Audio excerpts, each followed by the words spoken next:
This is a demonstration of Exact Rebar, drawing, estimating and detailing an irregular shaped slab that contains holes. So we would start with the PDF, we would go Edit, More, Take a Snapshot, and take a snapshot of the PDF.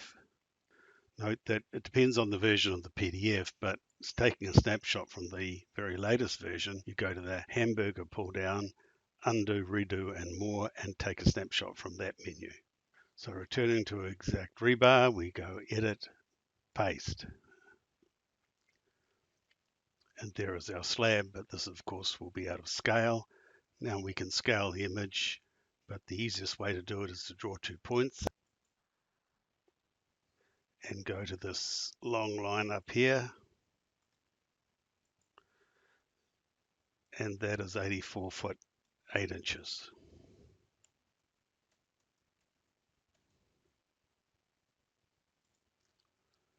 Now the slab is scaled correctly. We'll close that. Now we need to trace around the outline, so we will go Plan, Construct, Outline, and simply trace around this outline.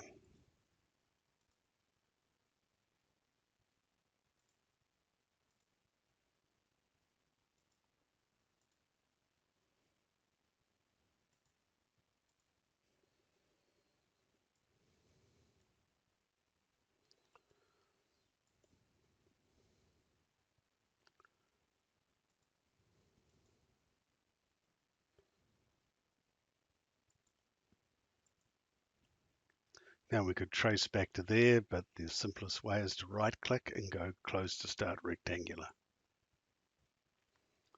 Now that closes the outline for us. Now similarly, we'll draw the holes, Plan, Construct, Outline.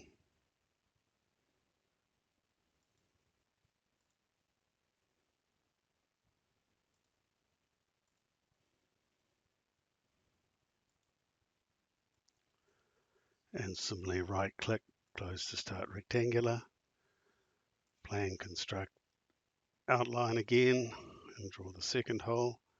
This time we will move to this point here. And so that they line up, we'll just draw across there with a move. Again, so they line up, we can come down to that point there and snap onto it and say, give me the vertical part only. That gives us our vertical line. Right click, Close to Start Rectangular. Now we have our 2 holes. Now we can turn the background off, Tools, Layers, Graphics, and turn the background off and on again. Now we will apply a rebar to the slab. Plan, New, Beam Slab Area. Click on a line, and the program finds the line. It asks for the depth, looking at the cross section, that's 1 foot. And here is our slab and plan, elevation and cross section. Now looking at the spec, the specification is it's number 3 rebar, grade 40 at 18 inches both ways, with a splice length of 1'6". So we have various tools to do that. We can draw the stirrups and the longitudinal steel, but the easiest way to draw this is to go straight to the wizard and go to the slab wizard, and the top transverse steel is number 3 rebar, and the lap, we can bring in the lap of 40D, 50D, or by various codes, but in this case it specifically said 1'6 inches, so we'll use that. And the bottom transverse steel is exactly the same.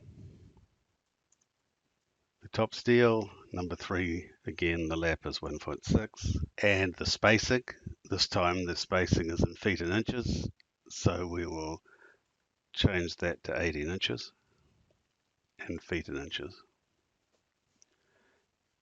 And similarly, that's 18 inches and in feet and inches, and it's number 3, and the lap is 1'6". And looking on the right, you can see that it is populated, and the cover is 1.5 inches. Go next. And the longitudinal steel is drawn. Now we need to draw the stirrups, and looking at the length, we've got 147'5" left, so we'll go 147 foot 3.5 inches, and the spacing is 18 inches. We'll move to the cross section and select the stirrups. Before we add stirrups, we need to trim the stirrups to the area. Sometimes you would want the stirrups or the transverse steel projecting through the area or outside it, but in this case, we want to trim to the area.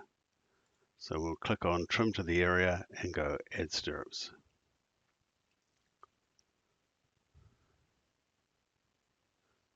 And there are our transverse and longitudinal steel. Next, now lastly, if we go back to the PDF, we have two of number 4 6-foot long on the corners. So the easiest way to draw this is just to draw a single rebar in plan. It's number 4. We'll take the default lap and we will draw a single rebar in plan.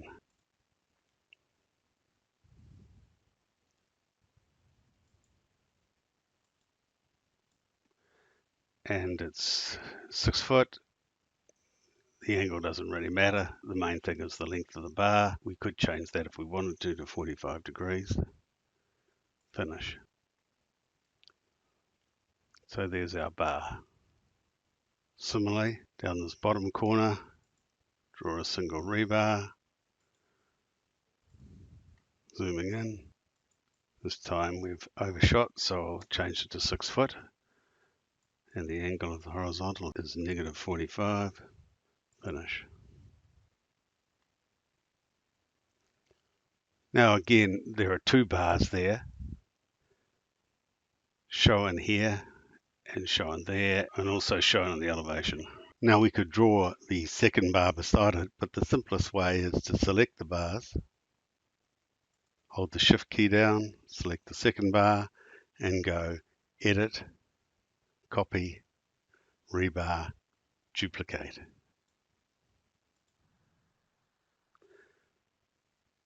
And we'll just put it beside it, even though it's below. For clarity, we'll just put it beside it.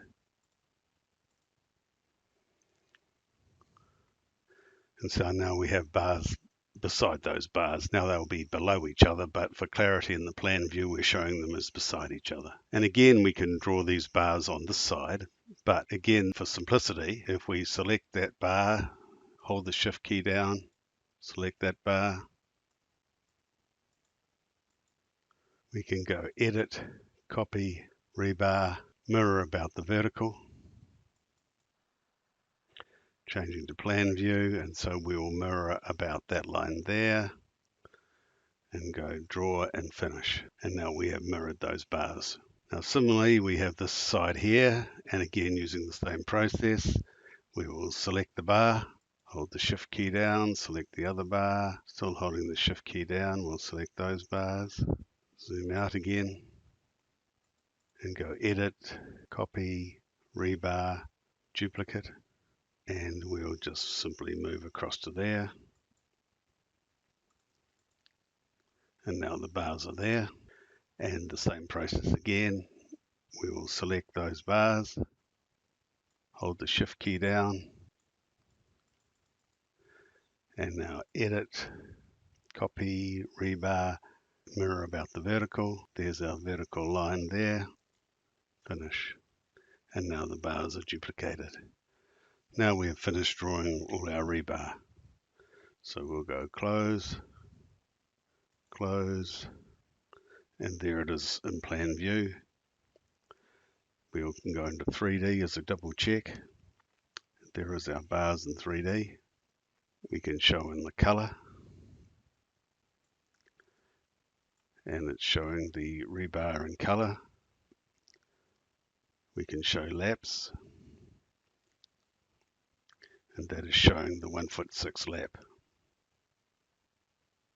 Go to the quote tab. There is our summary of pricing. This is all customizable. There is our bill of materials. There is our optimization report, showing how the bars have been optimized, and our production report.